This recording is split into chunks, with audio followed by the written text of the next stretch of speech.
गुरुर्ब्रह्मा गुरुर्विष्णू गुरुर्देव महेश्वरा गुरुर साक्षात परब्रह्म तस्मै श्री गुरुवे नमः। ध्यानमूलं गुरुर्मूर्ति पूजामूलं गुरुर्पदं मंत्रमूलं गुरुर्वाक्यं मोक्षमूलं गुरुकृपा मोक्षमूलं गुरुकृपा। चाले हे शरीर कुणाचे सत्य कोण बोलवितो हरिविन देखवी ऐकवी एक नारायण तयाचे नाम घेता चुकू नका। बोला पुंडलिका वरदेव श्री हरी विठ्ठल श्री ज्ञानदेव तुकाराम पंढरीनाथ महाराज की जय। सद्गुरु माता सुदीक्षा सविंदर हरदेव जी महाराज की जय। प्रेमाने बोला सत्संगत जी।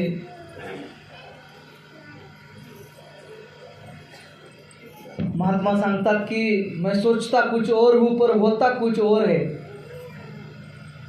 फिर मुझे पता चल जाता है कि मेरे इरादों का मैं मालिक नहीं हूं, कोई और ताकत है जो मुझे अपने इरादों पे चलाती है। आज या ठिकाणी अनेक संत महात्म्यांच्या सत्संगची वाढदिवसाचं निमित्त साधून महात्मा महापुरुषांना खऱ्या अर्थानं ती एक संधी हवी असती, ते एक कारण हवं असतं की ज्याद्वारे साधू संतांचा शुभ संदेश जनमानसांच्या मनापर्यंत पोहोचवता येईल आणि त्या सत्याच्या संदेशाद्वारे जनमानसांच्या जीवनात सुखाचे क्षण आणता येतील यासाठी साधू संत नेहमी धडपडत असतात। तो एक त्यांचा प्रयास युगानुयुगे चालत आलेला आहे।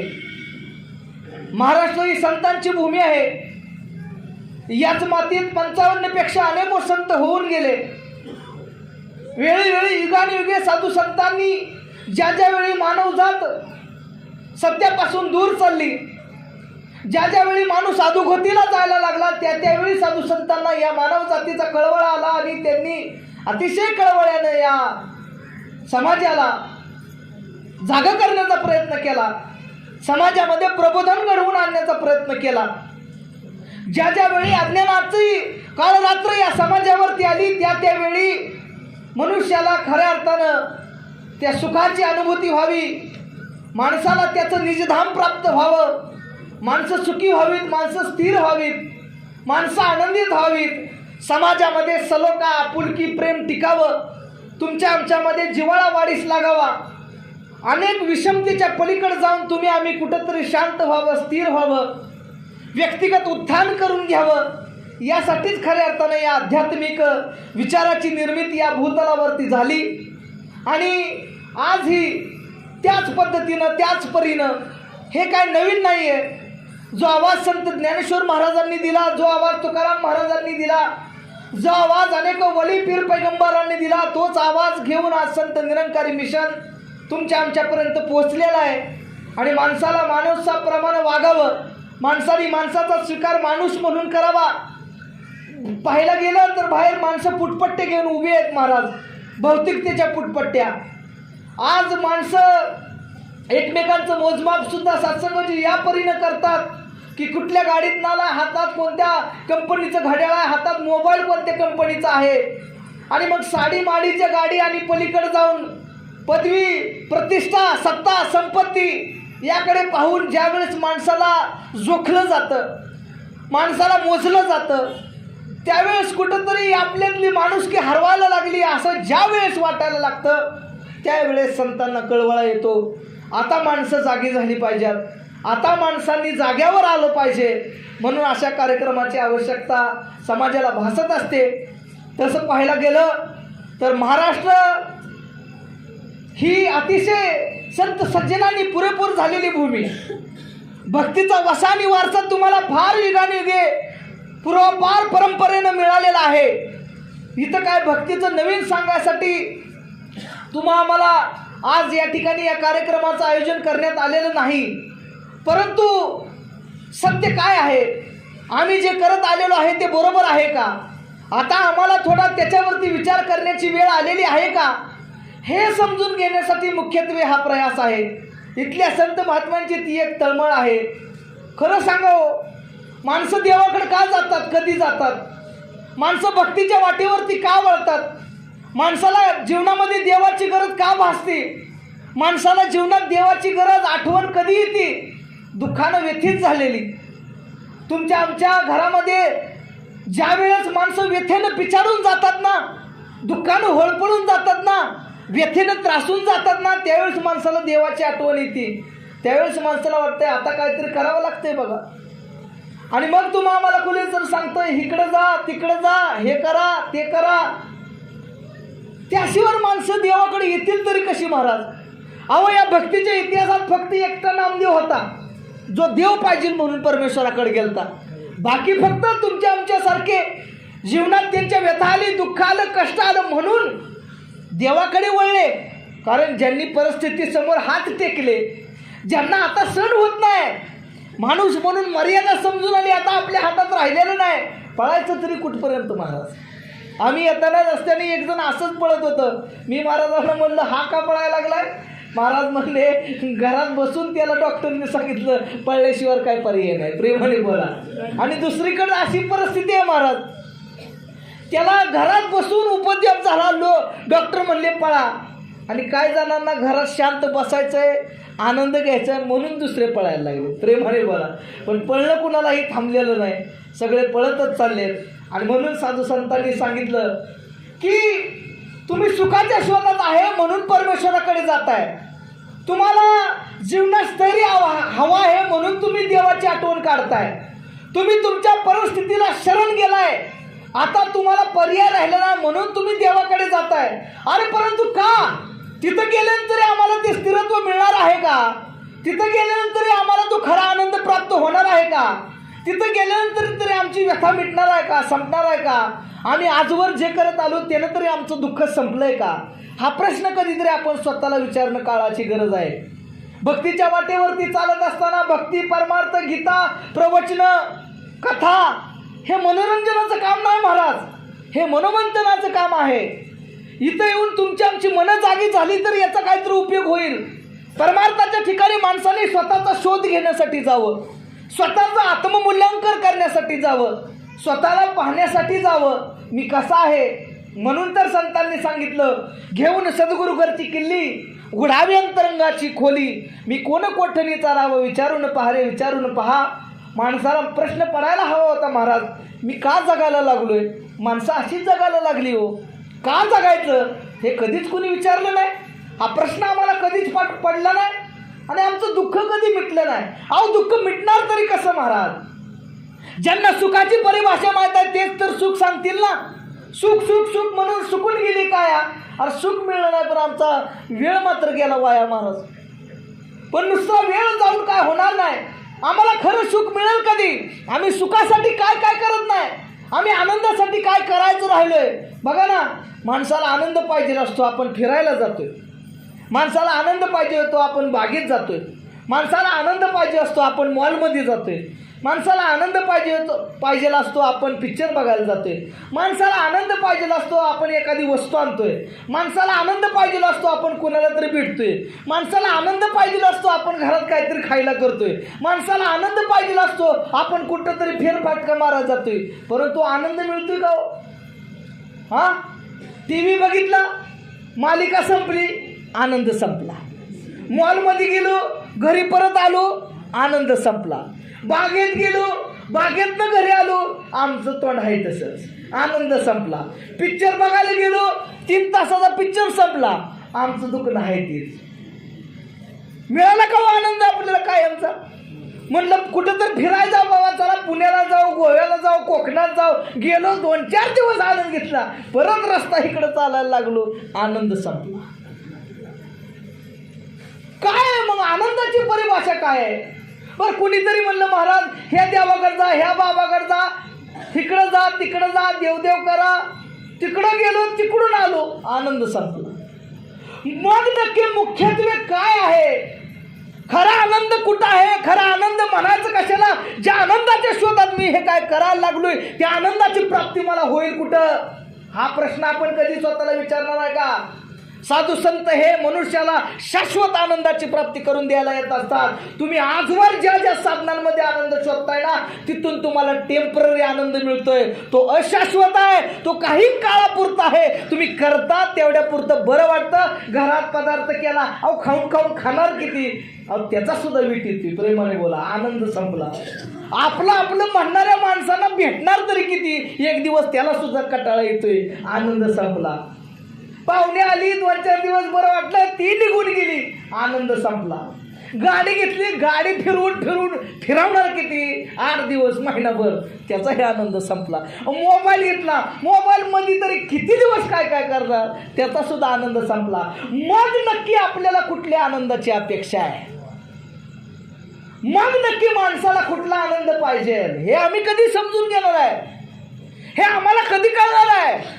आम्ही आनंद कुठं शोधायला लागलोय? आम्ही सुख कशाला शोधायला लागलोय? आजपर्यंत आम्हाला असं वाटलं, आज 10वीचा निकाल लागला, म्हणले 10वी झाल्यावर बरं आहे, आराम. प्रेमाने बोला. परत 11वी आली, परत म्हणले 12वीत बरं का, आता फक्त 12वी. प्रेमाने बोला.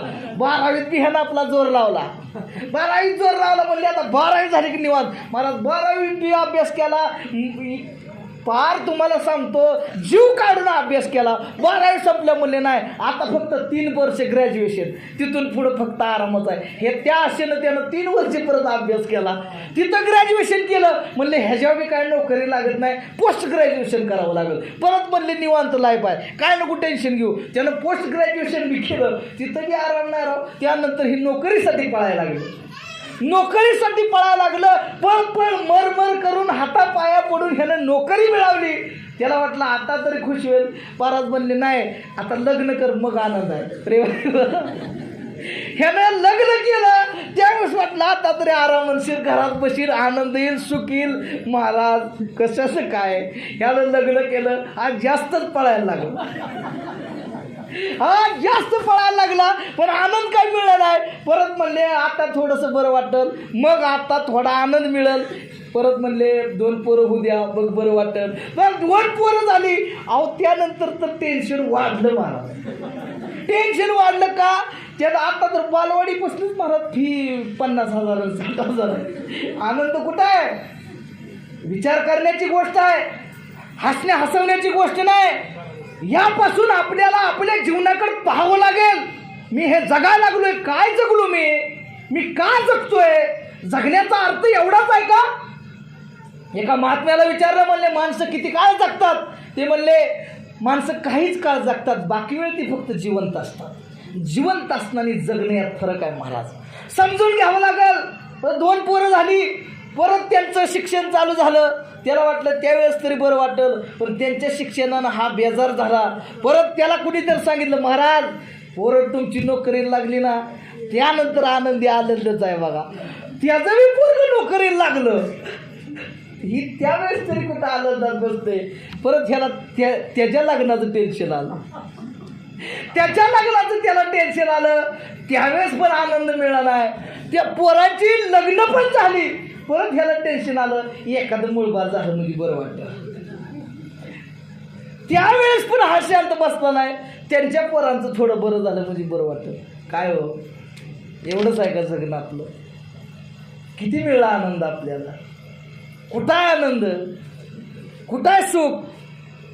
मिळलंय का काय? प्राप्त झालंय का काय? आम्ही तर फक्त पळत राहिलो महाराज.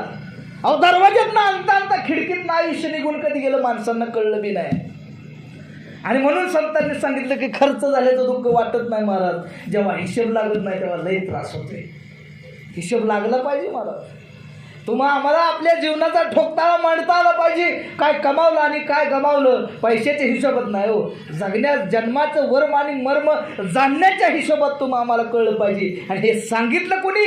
जीवनाचं गणित मांडलं आणि बरोबर आणलं कोणी? तर संतांनी आणलं. कारण तुम्हाला त्यांना शाश्वत अशी जोडलं आणि शाश्वत सुखाचा आनंद दिला, जो कधीही येत नाही जात नाही, तो कायम दायम आहे. आम्हाला आनंद घ्यायचा असेल, सुख प्राप्त करायचं असेल नादी लागून जमणार नाही. तुम्हा आम्हाला जर खऱ्या अर्थानं जर सुखी व्हायचं असेल तर वेळ काळ परिस्थितीनुसार बदललेल्या गोष्टींवरती विश्वास ठेवून चालणार नाही. तर आता अशा गोष्टीची प्राप्ती करावी लागेल जी गोष्ट कधीही बदलत नाही, जी शाश्वत आहे, जी काल ही आनंदित होती, आज ही आनंदित आहे, उद्याही आनंदित असणार आहे. आणि ह्या जगाच्या पाठीवरती असं काय एकमेव आहे, तो म्हणजे निर्गुण निराकार परमात्मा ईश्वर. तोच आहे जो विठ्ठल आहे. नैनम छिंदन्ति शस्त्राणि नैनम दहति पावकः न चैनम क्लेदयन्ति अंत्यपो न शोषयति मारुता. अरे म्हणून अर्जुना मीनसे ऐसा कवरू ठावसे परिप्राणी यांचे दैवत न देखती माते. या जगाच्या पाठीवरती निर्गुण निराकार परमात्मा असा एकच आहे जो शाश्वत आहे, जगात कधीच कसला बदल होत नाही. आणि माणसाला एकदा का त्याची जाण झाली आणि माणसाला स्वरूपाची ओळख पटली त्यावेळेस माणसाला शाश्वत सुख मिळलं. आणि ज्यावेळेस शाश्वत सुख मिळलं त्यावेळेस खरं सुख आणि खरा आनंद मिळाला. प्रेमाने बोला. आता संत तुमच्या आमच्या दरबारात, तुमच्या आमच्या दारात तो आवाज घेऊन आलेत, सांगायला आलेत, बाबांनो ज्या विठ्ठलाची पूजा करताय, ज्या वाहेगुरुला मानताय, ज्या अल्लाहची इबादत करताय, ज्या गॉडसाठी तुम्ही प्रार्थना करताय, पहिल्यांदा त्याला जाणून तरी घ्या. मूर्तीत बंद केलेले देव तुम्ही आम्हाला सोडवू शकणार नाहीत. मूर्तिमंताकडे घेऊन जाणारे संत वाचवतील, म्हणून संतांना शरण जावं लागेल. आणि आज संत निरंकारी मिशनच्या वतीनं तो जाहीर या समाजाला जनमानसाला पेगाम आहे. तुम्हा आम्हाला जर जगण्या जन्माचं वर्म जाणून घ्यायचं असेल, या जन्मात जगण्याच्या रहाटगाडग्यातनं सुटका प्राप्त करून घ्यायची असेल, शाश्वताची भेट करायची असेल, आनंदाची खरी परिभाषा समजून घ्यायची असेल, तुम्हा आम्हाला घरात आज जर सुखाची झोप घ्यायची असेल, तुमच्या आमच्या जगण्यात जर खऱ्या संस्कारांची पेरणी करायची असेल, तर संतांच्या विचारांना गांभीर्याने लक्षात घ्यावं लागेल, पर्याय नाही. आणि म्हणून ज्ञानवा तुकोबांनी जे सांगितलं ते खोटं नाही महाराज, ते इतकं हलक्यात घेऊन जमणार नाही. त्यांच्या विचाराकडे परत जाऊन खाली बसून ठाईच बसून एक चित्त करावे, विचार करावा लागेल. आणि म्हणून संतांनी सांगितलं, क्षणोक्षणी हाच करावा विचार, तरावया पार भव सिंधू. क्षणोक्षणी हाची करावा विचार. आपण लागलोय की करावा विचार? प्रेमाने बोला. आपण लागलोय कराय, उद्या कसं होईल, उद्या काय करायचं, आज कुठं जायचं. येताना 3 जणांना फोन केला. प्रेमाने बोला. एक फाकड्या म्हणला वाढदिवस आहे, जमणार नाही म्हणले. दुसरे म्हणले आहो सासरवाडीला जायचंय. तिसऱ्यांनी तर फोनच उचलला नाही. प्रेमाने बोला. तुम्हा आम्हाला सुख हवंय, शाश्वत सुखाची अभिलाषा तुम्ही आम्ही करतो, तर तत्वाला जागणं सुद्धा काळाची गरज आहे मग. आणि म्हणून संतांनी सांगितलं की क्षणोक्षणी हाच करावा विचार, तरावया पार भव सिंधू. नाशिवंत देह जाणार सकळ, आयुष्य खातो काळ सावधान. तुमचं आमचं जे मिळालेल्या जन्मातली जी वेळ आहे, तुमचं आमचं जे नक्की जे कार्य आहे हे करायचं असेल तर म्हणले लवकरात लवकर संतांना शरण जाऊन सत्याची अनुभूती करून घ्यावी लागेल, त्याशिवाय पर्याय नाही. आणि सत्याच्याच ठिकाणी तुम्हा आम्हाला शाश्वत सुखाची जाणीव होईल. आणि मग ज्यावेळेस शाश्वत सुख जीवनात येईल त्यावेळेस आपण शांत होऊ, स्थिर होऊ, आणि मग त्यावेळेस खऱ्या अर्थानं तुम्हा आम्हाला आनंदाची प्राप्ती होईल, आनंद मिळेल, त्याशिवाय नाही महाराज. आजवर तुम्ही आम्ही जे करत आलेलो असू ते मुबारक आहे, कुठल्याच गोष्टीला काही विरोध नाही. परंतु त्यांना आम्हाला खरंच सुख मिळलंय का, आमच्या जगण्या जीवनावर इलाज झालाय का, याचा विचार करावा लागेल महाराज. कारण संतांचं सरळ सरळ प्रमाण आहे हो. म्हणले योग यागी विधी येणे नोहे सिद्धी, वायाची उपाधी दंभधर्म, होम हवन उपास तपात व्रत वैकल्य, येणं जाणं जत्रा खतरा, मंदिरं रावळं देवळं. अरे बाबा हे केल्यानं म्हणले तुम्हाला काय होईल, तर म्हणले खोटा दंभ येईल, खोटा अहंकार वाढेल, कर्तेपणाच्या भावानं दाटून जावं आपण महाराज. परंतु म्हणले शाश्वताची प्राप्ती होणार नाही. कारण सरळ श्रीकृष्ण भगवंतांनी भगवद्गीतेमध्ये सांगितलं, नाना शास्त्र पडे लोकम नाना देवतम पूजनम, आत्मज्ञाना विना पार्था सर्व कर्म निरर्थकम. तुला जर तुझं ज्ञान नसेल ना तर म्हणले तू लाख पटीनं काय पण कर, तू खरा सुखी होणार नाही. ज्या सुखा लागी करीशी तळमळ तरी पंढरीशी जाय एक वेळ म्हणले. आजवर आम्ही इकडे इतक्या वारे केले राहू तरी शाश्वत सुखाची प्राप्ती नाही. पंढरीशी जाय एक वेळ सांगितले. असली कुठली पंढरी आहे, तर ती पंढरी कुठली आहे की जेव्हा नव्हती गंगा गोदा तेव्हा होती चंद्रभागा. ओंकार प्रधान रूप गणेशाचे तिन्ही लोकाचे ते तीर्थस्थान आकारतो ब्रह्म ब्रह्म उकारतो विष्णू मकर महेशा तिन्ही लोका तिन्ही देवांचं उगमस्थान असलेला तो परब्रह्म परमात्मा निर्गुण निराकार आहे, ज्याला रंग नाही, रूप नाही, आकार नाही, जो येत नाही, जात नाही, आधी होता, आता हे आहे, पुढेही असणार आहे. या पृथ्वीच्या निर्मितीचं कारण तो आहे. पृथ्वीला या समस्त ब्रह्मांडाला चालवणारा तो आहे आणि याला लयासही घेऊन जाणारा तो आहे. तुम्ही आम्ही सर्वजण त्याच्या हातातले कठपुतले आहोत. अशा परमात्म्याचं ज्ञान आम्हाला ज्यावेळेस प्राप्त होईल आणि या बुद्धीला या मनाला ज्यावेळेस समजेल इथं कालही आमचं काही नव्हतं, आजही काय नाही, उद्याही नसणार आहे, तुम्ही आम्ही फक्त कारण आहोत, हे ज्यावेळेस ज्याला कळलं त्याला त्या दिवशी बोध झाला आहे असं म्हणायला हरकत नाही. संत महापुरुषांच्या शरीराचा संग करून महात्मा महापुरुष कळत नसतात, तर महात्मा महापुरुषांच्या विचारांची सोबत करावी लागते. महात्मा महापुरुष घरात येऊन राहिले म्हणून संत देव कळत नसतात. महात्मा महापुरुषांच्या विचारांना घरात आणावं लागतं, त्यावेळेस खरं सुख प्राप्त होत असतं. गीता कीर्तन प्रवचन हे आजपर्यंत तुमच्या आमच्या घरात होते, परंतु नुसती घरात येऊन चालत नाहीत, ती जीवनात यावी लागतात, त्यावेळेस खरं सुख प्राप्त होत असतं. इथं आलेल्या प्रत्येक एका माणसाला आज हे कळलं पाहिजे की गुरुचं ज्ञान घेणं आणि गुरुला जाणणं म्हणजे नक्की काय, तर इथं जन्माला मी कोण आहे हे समजून घेणं म्हणजे ज्ञान होणं आहे मला. कारण संतांनी सरळ शब्द सांगितलं हो, ऐका ज्ञानाचे लक्षण, ज्ञान म्हणजे आत्मज्ञान, पाहावे आपणासे आपण याचे नाव ज्ञान. तुम्हा आम्हाला कळलं की मी कोण आहे. बाबा हरदेव सिंग महाराज म्हणाले की जिंदगी का मकसद केवल रोटी कपड़ा मकान नहीं, उसका जीवन व्यर्थ ही समझो अगर जीवन में खुद की पहचान नहीं.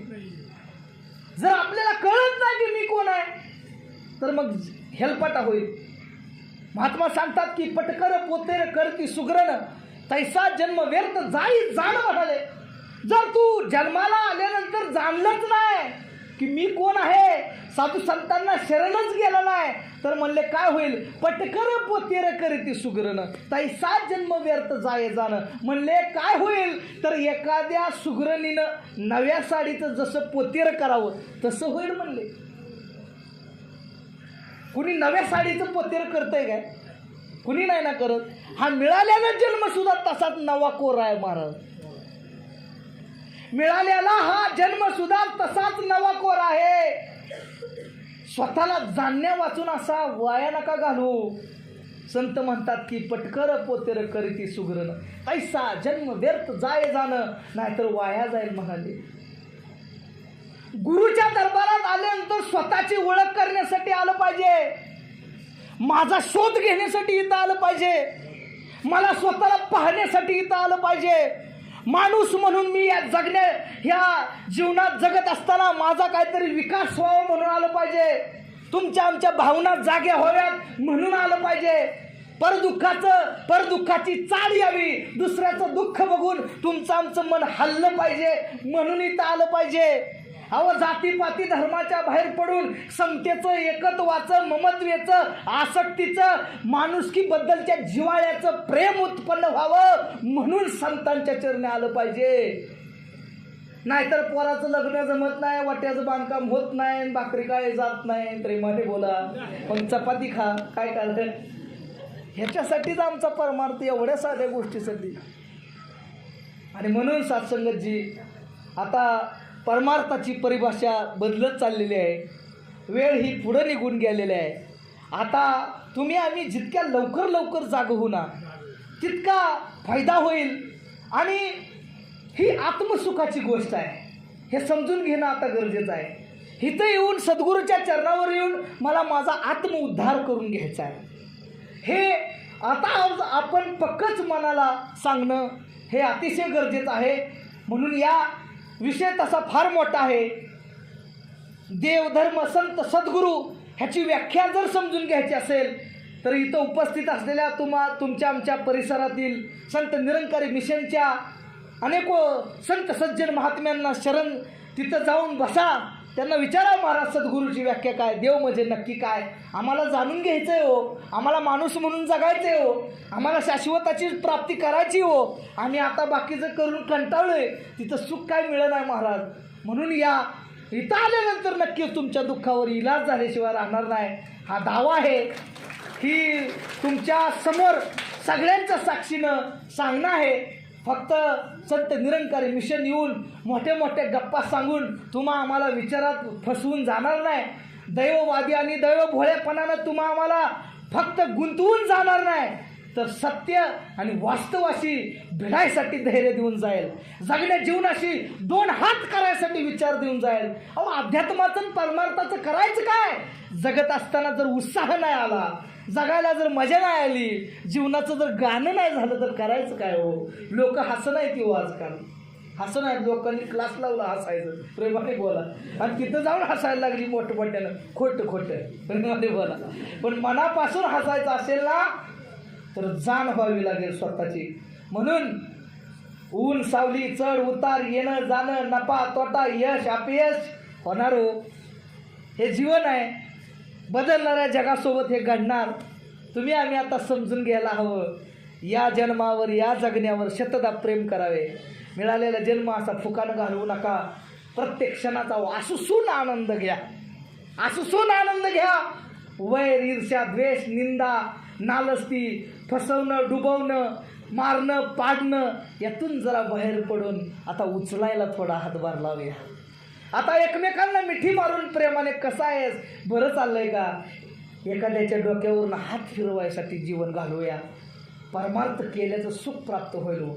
रात्री झोपताना स्वतःला तरी कौतुक वाटावं, आजचा दिवस चांगला जगलोय बरं का, एवढं सुंदर जगा. आणि म्हणून महात्मांनी महापुरुषांनी सांगितलंय अमोलिक जाते वय आता तरी करी सोय. असा काय मानव जन्म मिळेल पुन्हा, असा जन्म परत नाही हो. आता या जन्माचा आनंद घेऊया.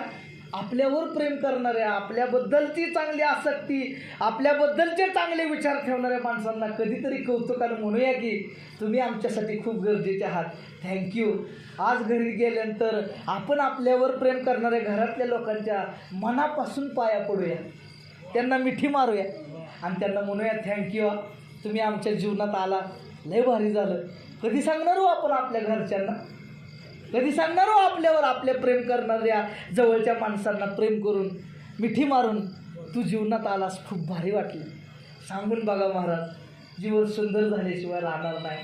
असंही सद्गुरूला करायचंच काय हो, असंही सद्गुरूचं म्हणणंच काय. अहो तुम्ही सुखी व्हावं, तुम्ही आनंदात राहावं. जनमानसांनी आनंदानं सुखाचा प्रपंच आनंदानं करावा आणि अनेकाच्या आनंदाचं कारण बनावं, एवढंच गुरुला पाहिजे महाराज, दुसरं काय पाहिजे. महात्मा मला एवढे लांबून इकडे घेऊन आले का हो, कशासाठी? आम्हाला सांगायचं आणि बोलायचं काय नाही महाराज, आम्हाला फक्त गुरुच्या शब्दाला जागायचं, एवढंच करायचं आहे. आणि म्हणून आज पुनश्च एकदा तुम्हा संतांच्या दर्शनासाठी सद्गुरूंनी पोचवलं. तुम्हा सर्व महात्मा महापुरुषांची संगत करण्यासाठी सद्गुरूंनी आम्हाला इथे येण्याचा मोका दिला, त्याबद्दल माऊलीचे लाख लाख आभार.